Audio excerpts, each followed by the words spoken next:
اس کے لیے 4 شرطیں ہیں. کتنی شرطیں ہیں؟ 4 شرطیں. پھر وہ شکار حلال ہوگا، وگرنہ وہ شکار حلال نہیں ہوگا. پہلی شرط کیا ہے؟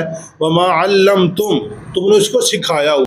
اما بعد فاعوذ باللہ من الشیطان الرجیم، بسم اللہ الرحمن الرحیم. یسألونک، پوچھتے ہیں آپ سے، ماذا احل لہم، کیا حلال ہے ان کے لیے.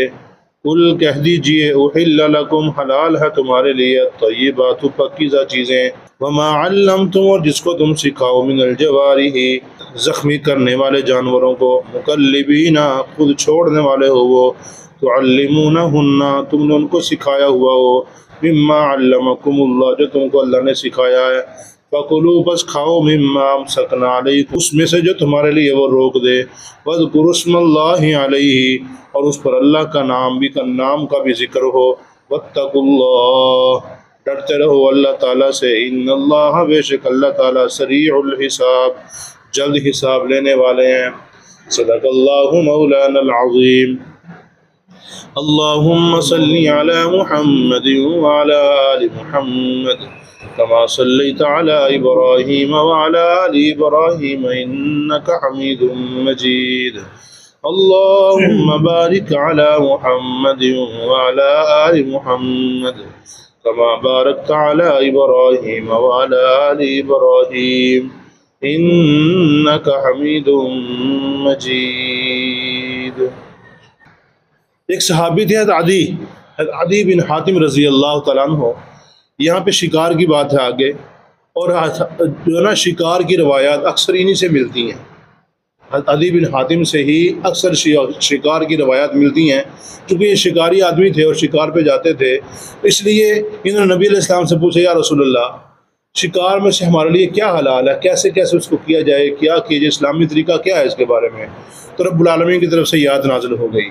یسألونک، پوچھتے ہیں آپ سے پیارے پیغمبر، ماذا احل لہم، کیا حلال ہے تمہارے لیے. تو قل، فرما دو ان کو، احل لکم، حلال ہے تمہارے لیے، الطیبات، پاکیزہ چیزیں. جو رب العالمین تمہارے لیے حلال کی ہیں وہ حلال بھی ہیں، پاکیزہ بھی ہیں، لیکن پاکیزہ تب بنیں گے جب ان کو تم ذبح کر لو. جو کیا کر لو، ان کو ذبح کر لو، خود ان کو ذبح کر لو، پھر وہ طیب بھی ہو جائیں گی. وما علمتم من الجوارح، اب شکار کے لیے کس نے کتا رکھا ہوا ہے، یا کوئی باز رکھا ہوا ہے، یا کوئی ایسا جانور ہے جس سے شکار کیا جاتا ہے. ایسا جانور جو شکار کے لیے رکھا جاتا ہے اکثر طور پہ، اور وہ اگلے جانور کو پھاڑ بھی سکتے ہیں، زخمی بھی کر سکتے ہیں، ایسا جانور ہوتا ہے شکار کے لیے. اب اس کو پھر پہلے سکھانا پڑتا ہے، اس کو سدھارنا پڑتا ہے، کیسے شکار کرنا ہے، کیسے نہیں کرنا. اس کے لیے 4 شرطیں ہیں. کتنی شرطیں ہیں؟ 4 شرطیں. پھر وہ شکار حلال ہوگا، وگرنہ وہ شکار حلال نہیں ہوگا. پہلی شرط کیا ہے؟ وما علمتم، تم نے اس کو سکھایا ہوا ہو. سیکھا ہوا ہو، آوارہ کتا نہ ہو، یا اگر باز ہے یا کوئی اور چیز جو شکار کے لیے ہے، اگر وہ ہے وہ خود شکار نہ کرے، تم نے اس کو سکھایا ہوا ہو، سیکھنے کی وجہ سے وہ شکار کر رہا ہو، سیکھنے کے بعد شکار کر رہا ہو، تو پھر وہ شکار تمہارے لیے حلال ہے. دوسری شرط کیا ہے؟ یعنی وما علمتم من الجوارح، جواری کہتے ہیں چیرنے پھاڑنے والے جانور کو، زخمی کرنے والے جانور کو. یعنی زخمی کرنے والا جانور تم نے اس کو سکھا دیا، اب وہ تمہارے کہنے کی وجہ سے، تمہارے سکھانے کی وجہ سے وہ شکار کر رہا ہے. اور مکلبین، یہ دوسری شرط ہے، تم نے اس کو خود چھوڑا ہو. تم نے کیا کیا ہو؟ اس کو خود چھوڑا ہو. یہ نہیں کہ تم اس نے شکار دیکھا، خود بخود ہوڑ لگا دی، پکڑ کے تمہارے لیے آیا، وہ بھی جائز نہیں ہوگا. وہ بھی کیا ہوگا؟ وہ جائز نہیں ہے. خود چھوڑے تو پھر، یعنی خود کو کوئی بھاگ جا لے گیا اس کو، اب وہ جا رہا ہے، پھر تو ٹھیک ہے. اگر وہ رستے میں کیا رک جائے، وہیں پہ وہ جانور رک جاتا ہو، یا شکار جو ہے نا وہ شکار کرنے کے لیے خود بھاگ گیا ہو، پھر بھی ٹھیک نہیں ہے. یہ کہے گا تو جائے گا، اگر نہ کہے تو نہ جائے، پھر یہ جانور سکھایا ہوا ہے. تو یہ شرط یہ ہے، یعنی خود بھیجے اس کو، وہ خود بخود نہ چلا جائے. تعلمونہن مما علمکم اللہ، تم نے اس کو سکھایا ہوا ہو بھی ہو، یہ پہلی شرط ہی ہے. یعنی تم نے اس کو سکھایا ہوا ہو، تمہارے سیکھنے کی وجہ سے وہ شکار کر رہا ہو، خود بخود آوارہ جانور نہ ہو. اور فَكُلُوا مِمَّا أَمْسَكْنَا عَلَيْكُمْ، یہ تیسری شرط ہے. کیا ہے بلا؟ کہ وہ جب جانور اس کو پکڑ لیا، اس نے کسی جانور کو شکار کر لیا، اس کو اس نے روک کے رکھا ہوا، پکڑا ہوا ہے تمہارے لیے، اس نے پکڑ لیا اس کو. یہ نہیں کہ اس کو کھانا شروع کر دیا ہے، کھانا شروع نہ کیا ہو، بلکہ کیا کیا اس نے اس کو وہیں پہ پکڑا ہوا ہے، پنجوں کے نیچے دبا لیا یا منہ کے ساتھ اس کو پکڑ کے نیچے دبا کے بیٹھا ہوا ہے، اس کو کھا نہیں رہا ہے، تو پھر یہ سکھایا ہوا ہے، یعنی اس نے تمہارے لیے اس جانور کو روک لیا ہے۔ اور وَاذْكُرُ اسْمَ اللَّهِ عَلَيْهِ، چوتھی شرط یہ ہے جس وقت جانور کو چھوڑ رہا ہے اس وقت اللہ کا نام لے کے چھوڑے، بسم اللہ واللہ اکبر کہہ کے چھوڑے۔ اگر یہ کہہ کے چھوڑے گا، اس نے اس کو ذبح یعنی اس کو پکڑ لیا، زخمی کر دیا، خون نکل رہا ہے، تو اس کے جب تم نے بسم اللہ پڑھ کے چھوڑا ہے تو وہ جانور تمہارے لیے حلال ہو جائے گا۔ اگر بسم اللہ پڑھ کے نہیں چھوڑا تو جانور پھر بھی حلال نہیں ہوگا، طیب نہیں ہوگا۔ مطلب یہ ہے کہ یہ ہے شکار کرنے کی جانور کی شرائط ہے۔ پہلی شرط کیا ہے کہ اس کو تم نے سکھایا ہوا ہو، سیکھا ہوا جانور ہو، آوارہ جانور نہ ہو۔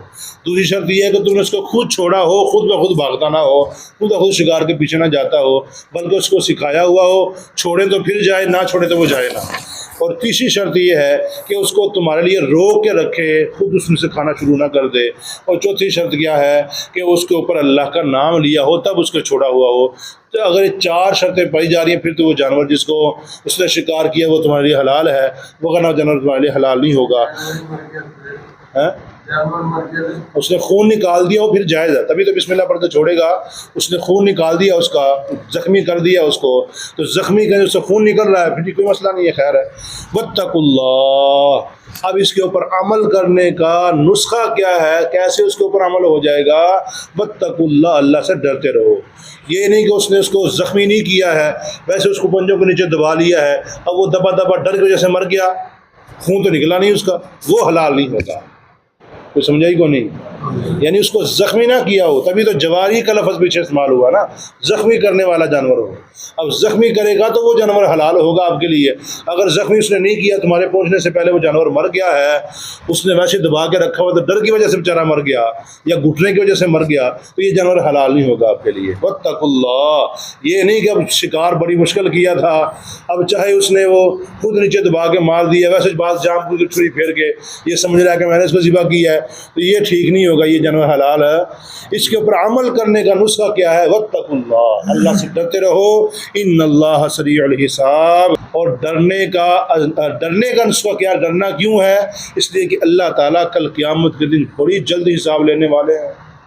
ان اللہ، بے شک اللہ تعالیٰ سریع الحساب، حساب کو بہت جلد لینے والے ہیں۔ یعنی اللہ کے سامنے یہ نہیں کہ بے بہا دنیا ہوگی، کیسے حساب کتاب ہوگا، بڑا مشکل مسئلہ ہوگا، نہیں، اللہ کے لیے حساب لینا کوئی مشکل نہیں ہے۔ دوسرے مقام پہ آتا ہے کہ ہر انسان اپنا حساب کتاب خود کر لے گا۔ جب اس کو نامہ اعمال اس کے ہاتھ میں ملے گا نا، وہ نامہ اعمال میں دے کے خود بخود فیصلہ کر لے گا کہ میں کیا کرتا رہا، میری زندگی میں کیا چلتا رہا، نیک کون سا عمل کیا، برا کون سا عمل کیا، چھوٹے سے چھوٹا عمل اس کے اندر لکھا ہوگا، بڑے سے بڑا عمل اس کے اندر لکھا ہوا ہوگا، کوئی بھی عمل انسان کو چھپے گا نہیں، تو وہاں حساب بھی جلد ہو جائے گا، کوئی کسی قسم کی یعنی دیر نہیں ہوگی۔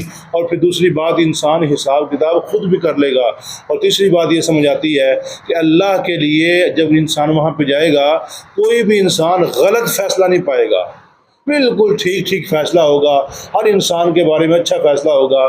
جو انسان دنیا میں کر کے جائے گا وہی کل قیامت کے دن کاٹے گا، جو ہو کے جائے گا وہی کاٹے گا۔ دنیا میں جیسا عمل کیا کل قیامت کے دن ویسے اس کو بدلہ ملے گا۔ اللہ پاک سے دعا فرمائے۔